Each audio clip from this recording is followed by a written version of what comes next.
never thought a single, ordinary night could fracture the life I'd built so carefully. What began as nothing more than a quiet family dinner and a casual movie with my stepson would slowly unravel into something darker, something I could neither name nor stop. There was a restlessness in him that unsettled me, like a storm rolling just beneath his skin. Without realizing it, that same unease had already taken root inside me. And in one unbearably silent moment, I came to understand. Some lines, once crossed, can never be drawn back. Welcome to Family Secrets Exposed. If you're new here, please subscribe and hit like.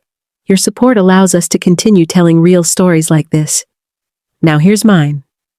My name is Eleanor. That summer, our home felt less like a sanctuary and more like a waiting room.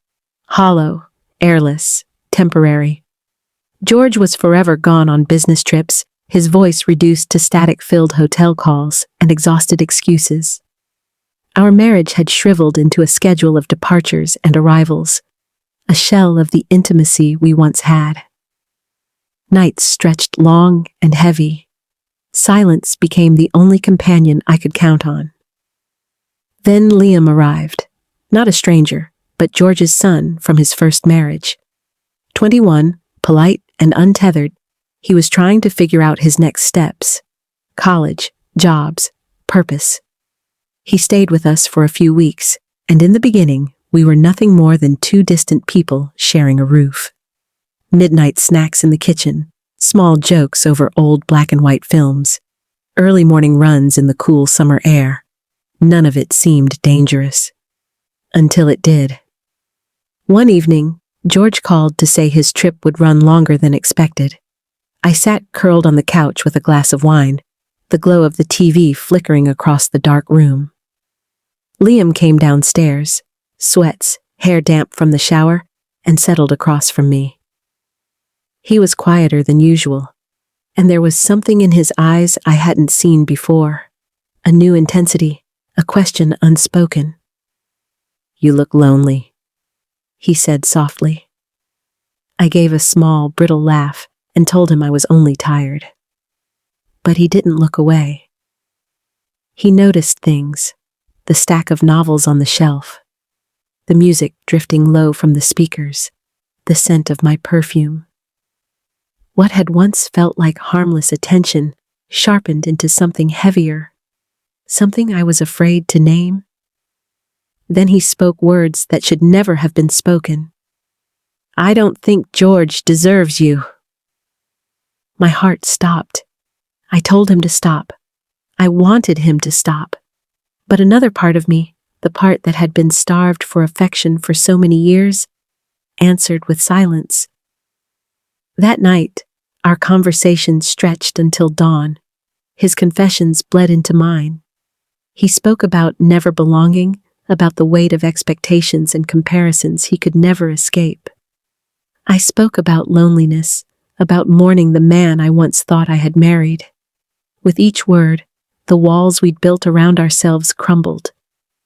When he reached for my hand, I didn't pull away. When he whispered my name, my resolve trembled. And when his lips touched mine, I didn't stop him. It was wrong. Every instinct screamed at me to end it, but in that fragile, burning moment, nothing else existed. Morning was merciless.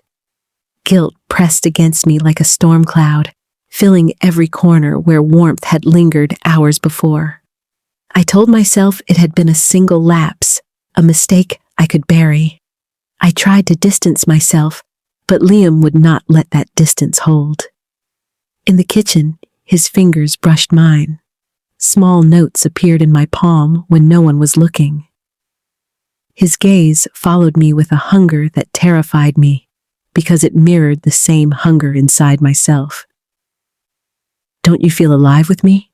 he asked one night, almost pleading. And I did. Not the steady, dependable love I had once vowed to, but something raw, electric, a reckless rescue from emptiness. It wasn't love in the way I had always defined it.